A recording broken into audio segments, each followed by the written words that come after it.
momentos con alguien que tiene información acerca de un intelectual, ¿no? Porque el negocio de los intelectuales ha sido muy bueno hasta este gobierno, hasta antes de este gobierno. Porque antes los intelectuales alzaban la mano y le decían, señor presidente, mándenos un chequecito. Aguilar Camina, Salinas de Gortari, ¿no? O Enrique Krause, que cobraba unos milloncitos ahí pedorros por comparar a un gobernador como Enrique Alfaro con algún personaje histórico.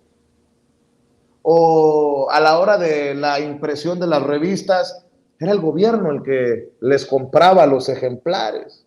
O el INE, que le pagaba a Enrique Krause sus documentales. Lo importante de todo esto que le estoy diciendo es que los intelectuales saben invertir, saben comprar, y tal vez por eso, por lo que nos va a contar a continuación Julio C. Roa, reportero independiente, es que ese grupo de intelectuales está muy dolido, muy sentido, se siente damnificado por esta cuarta transformación. Julio C. Roa, te saludo con mucho gusto, ¿cómo estás? Muy buenos días. ¿Qué tal, Vicente? Buenos días, gracias por la invitación, a tus órdenes. Oye, me decías que Enrique Krause tiene buenos gustos y buenos gustos en Nueva York. Cuéntame. Así es. Hace exactamente 4 años, en este programa tuyo, Sin Censura, dábamos a conocer 4 personajes que se habían adjudicado o se habían repartido 1,000 millones de pesos en publicidad oficial. Era López Dóriga, Federico Arriola, Mario Oscar Beteta y un exdiputado del Partido Verde. Antes de que se diera a conocer la lista de periodistas, que después se dio a conocer por parte de la presidencia, nosotros dimos a conocer 3 nombres de periodistas: Dóriga, Krause y Oscar Mario Beteta. Decíamos que en épocas pasadas, en épocas de Peña Nieto, habían recibido muchísimo dinero. ¿A dónde voy? Enrique Krause era uno de los periodistas más cercanos al poder, consentido por gobiernos de Vicente Fox, Felipe Calderón y Enrique Peña Nieto. Escribe en su artículo Enrique Krause en el Washington Post que él siempre ha sido crítico de los gobiernos. Aquí es una clara falsedad del señor Enrique Krause cuando no lo ha sido. Todos sabemos que no ha sido crítico o no fue crítico de Peña Nieto, de Calderón, de Vicente Fox, no en la misma dimensión que lo es hoy con el presidente Andrés Manuel López Obrador. Es decir, todo esto que ha hecho el señor Enrique Krause le ha generado ganancias millonarias, y él inteligentemente las ha invertido. Y estamos hablando de un departamento que compró en 1999 por cerca de $1,000,000 en la Torre Trump. Ironías, la Torre Trump. Dice Krause que es crítico de Trump, pero no ha vendido su departamento. Él sigue teniendo su departamento ahí en la Torre Trump. Y algunos dirán, pues fue hace mucho tiempo que compró este departamento y solamente fue por $1,000,000. El costo actual aproximado de este departamento es de $2,000,000.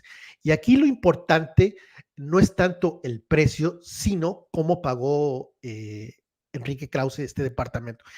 En el 99, a finales del 99, fue cuando hizo la compra por cerca de $1,000,000 y obtuvo una hipoteca de un enganche de $385,000, y el resto, los $552,000, fue una hipoteca. La hipoteca, de acuerdo a los documentos que te facilité y a los cuales tuve acceso, se vencía en el 2030, es decir, estaría vigente hoy día.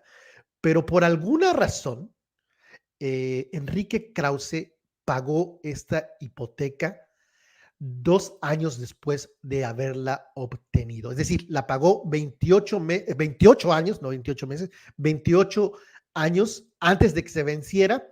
Y es decir, compró prácticamente en efectivo el departamento de $1 millón porque la pagó y ya no quiso tener una hipoteca donde tenía que pagar mensualmente sus pagos. Lo que habla que en el 2002, por alguna razón, tuvo dinero Enrique Krause, es el sexenio de Vicente Fox.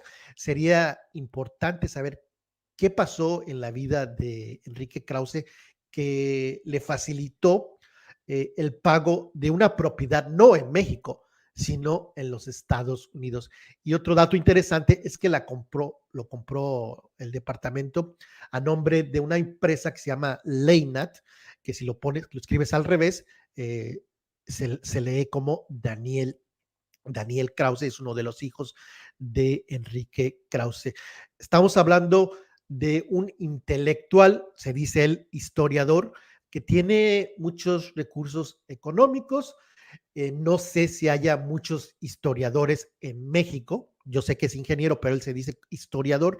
No sé si haya muchos historiadores en México que tengan departamentos en Manhattan, porque estamos hablando de Manhattan, a las orillas del río Hudson, con vistas a Central Park y al río Hudson, y en la Torre Trump. No sé cómo veas esto, Vicente.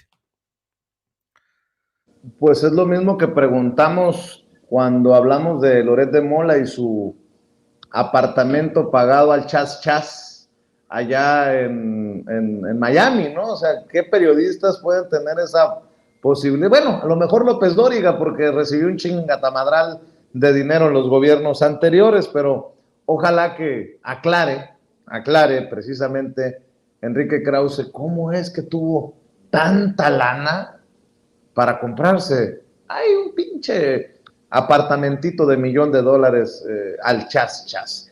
Oye, Julio, hace unos días, seguro estoy que te enteraste, que la volvió a hacer el Poder Judicial en México, porque un tribunal colegiado concluyó que los argumentos de la Fiscalía General de la República carecen de sustento para detener a Inés Gómez Montt, la conductora de televisión, por el lavado de dinero por 12 millones de pesos.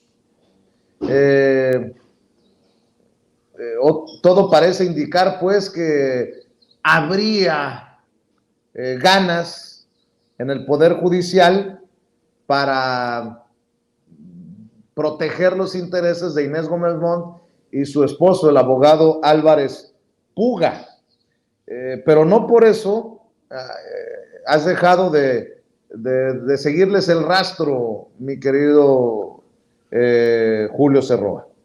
Así es, y hablábamos la semana pasada sobre que había dado con Inés Gómez Montt, que había estado ella a inicios del año en Miami, con documentos que probaban que ella estaba ahí firmando un documento. Y hablábamos de una ficha roja y había la discrepancia, no contigo, sino con los medios que difundieron como un hecho que se había girado una ficha roja. Me di a la tarea de buscar nuevamente esa ficha en el registro público de la Interpol y no existe y no existió esa ficha roja. No sé exactamente de dónde salió esta información, porque muchísimos medios lo dieron como un hecho, pero no existe un registro de una ficha roja sobre Víctor Álvarez Puga e Inés Gómez Montt. Creo que nos fuimos con la finta. No estaban siendo buscados por la Interpol y obviamente con esta decisión, pues no dudo que muy pronto regresen a México y muy campantes.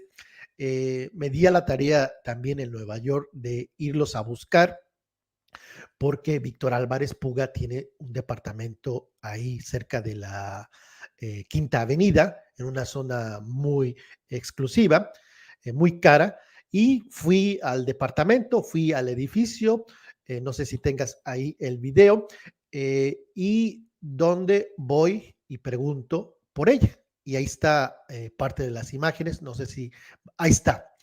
Ahí está el video, ahí voy caminando y ahí entro, este es el departamento, y ahí yo muy nervioso, ahí pensaba tocar el timbre y el conserje me dice, pásale, y entro ahí con el conserje y le pregunto si estaba, y ahí está la portada porque quise evitar que saliera la imagen del conserje, y le pregunto al conserje si está aquí Víctor Álvarez Puga, y me dice, no, no lo he visto desde hace un buen tiempo.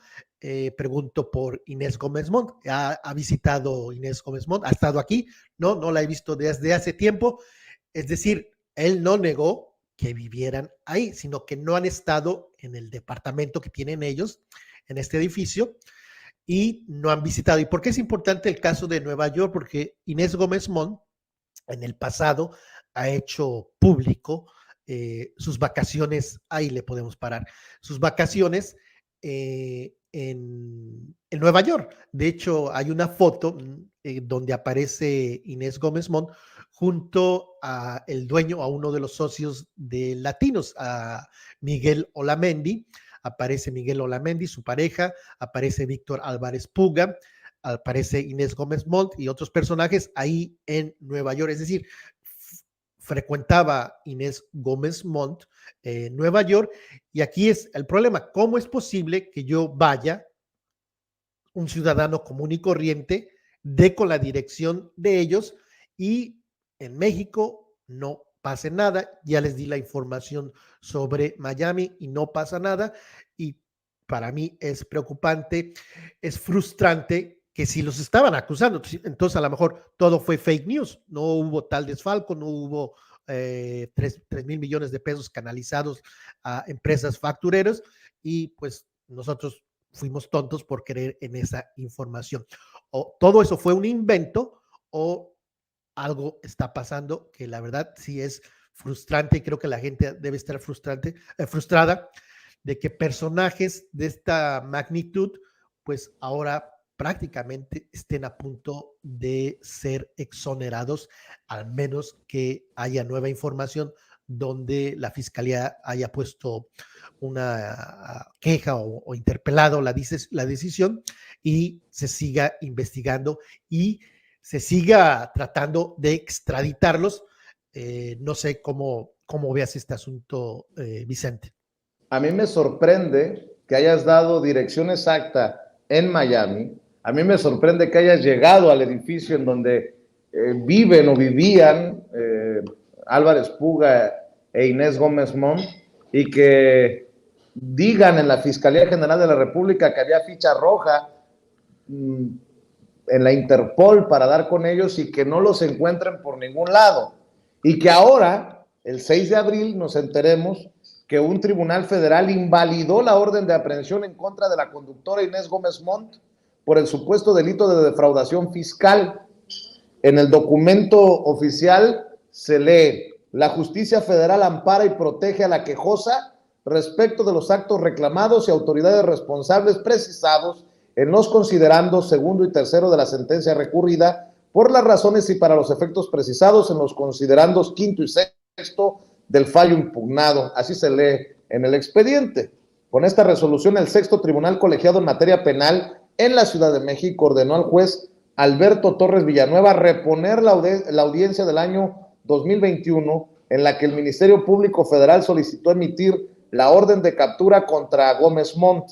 De acuerdo con el tribunal, se detectaron vicios en el procedimiento con el cual el Ministerio Público solicitó la orden de detención contra la conductora. Puta madre, pues algo está pasando también en este círculo de los ministerios públicos, en la fiscalía, en los que procuran la justicia, porque si hay vicios, si hay cosas, pues pareciera que hasta a propósito lo han hecho para que algún día la libren estos grandes personajes poderosos de nuestro país, pero sigamos buscándolos. Lo que queremos es encontrarnos a Inés Gómez Montt o a Álvarez Puga y preguntarles si la justicia está de su lado, si ustedes tienen la verdad, ¿ya van a regresar a México?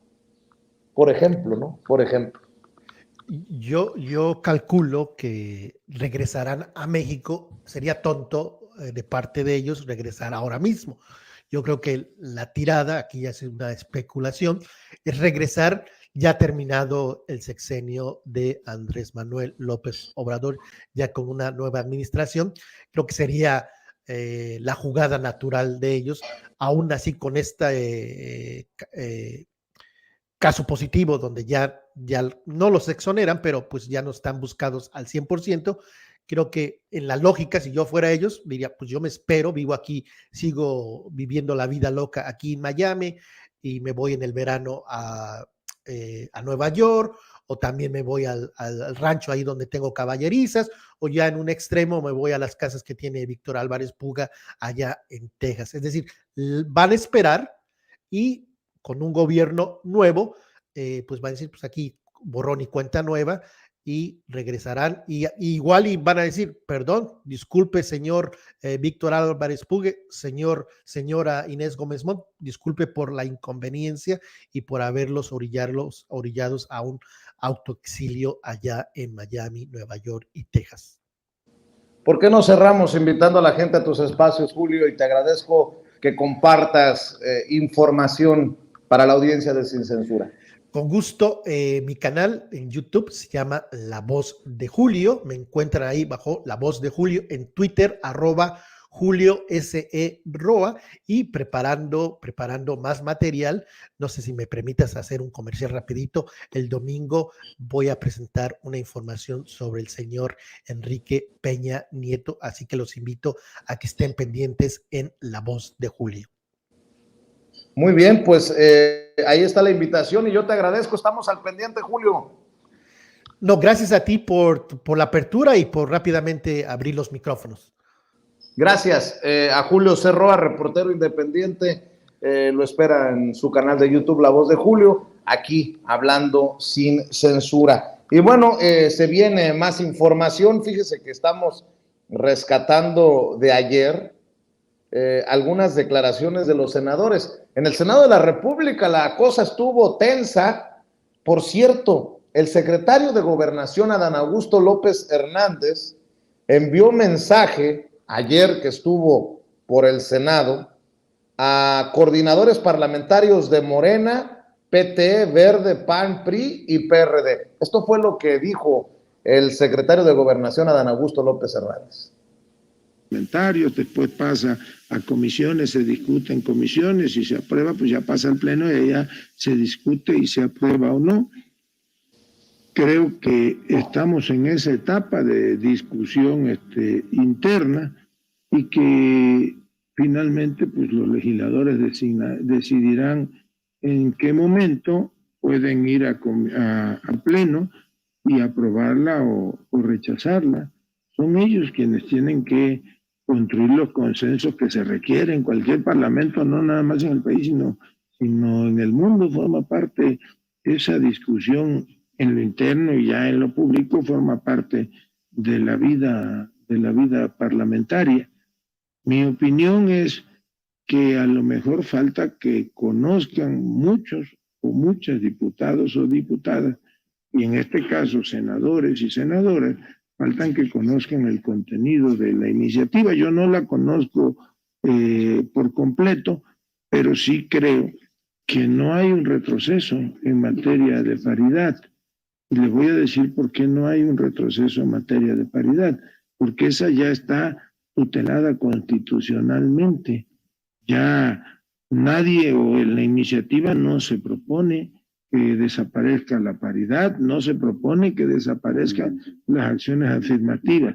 Lo que sí se hace, o lo que sí contiene la iniciativa, es acotar el funcionamiento del Tribunal Electoral, que a todas luces en los últimos años pues se ha arrojado facultades que no le están expresamente concedidas en la ley, con el argumento de una interpretación. Entonces intentan tutelar ellos la vida democrática y esa no es su función. Esa función está otorgada constitucionalmente de entrada a los legisladores. Entonces, yo creo que es un poco llamar la atención de todos para que el Tribunal Electoral del Poder Judicial de la Federación. En realidad, como diría Burren Aguilar en tiempos de Fox, lo que el presidente quiso decir, en realidad lo que el secretario de Gobernación quiso decir, no se hagan pendejos. Y es en respuesta a la verborrea, a la politiquería de personajes como Julen Rementería, el coordinador de los senadores del PAN. Y es que Julen Rementería brinca, patalea, tira sombrerazos, porque dice que su bancada está en contra de afectar al Tribunal Electoral y las acciones afirmativas. Pues ahí está lo que dice el secretario de Gobernación. Al final serán ellos, los legisladores, los senadores y senadoras, los que tengan la última palabra. Pero así como en algún momento dijeron,